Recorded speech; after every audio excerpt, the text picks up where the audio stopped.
নমো বিষ্ণুপদায় কৃষ্ণপ্রেষ্টায় ভূতলে শ্রীমতে ভক্তিবেদান্তে স্বামিনেতি নামিনে নমস্তে সরস্বতী দেবে গৌরবাদী পচারিণে নির্বিশেষে শূন্যবাদী পাশস্য দেশে তারিণে।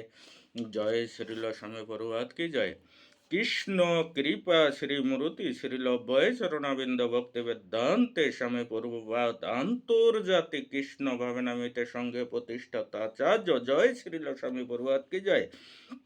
আজকে এখানতে বলবো যে জীবের গতির সম্বন্ধে ভগবান কপিল দেবের উপদেশ। তাই প্রথম শ্লোকে অনুবাদে কি বলছেন, হ্যাঁ, ভগবান বললেন পরমেশ্বরের অদক্ষতায় জীবাত্মা তার পূর্বকৃত কর্মের ফল অনুসারে বিশেষ প্রকার শরীর ধারণের জন্য পুরুষের রেতকোনা আশ্রয় করে স্ত্রীর গর্ভে প্রবেশ করে।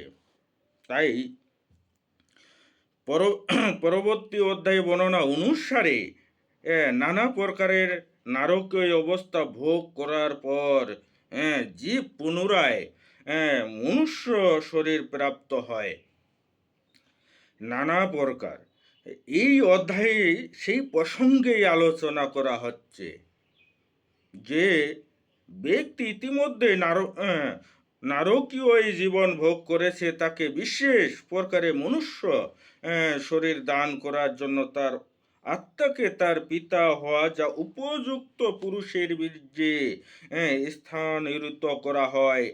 একটি বিশেষ ধরনের দেহ প্রাপ্ত হওয়া যার জন্য যৌন সঙ্গমের সময় পিতা বীর্যের মাধ্যমে আত্মাকে মাতার গর্ভে স্থানান্তরিত করা হয়।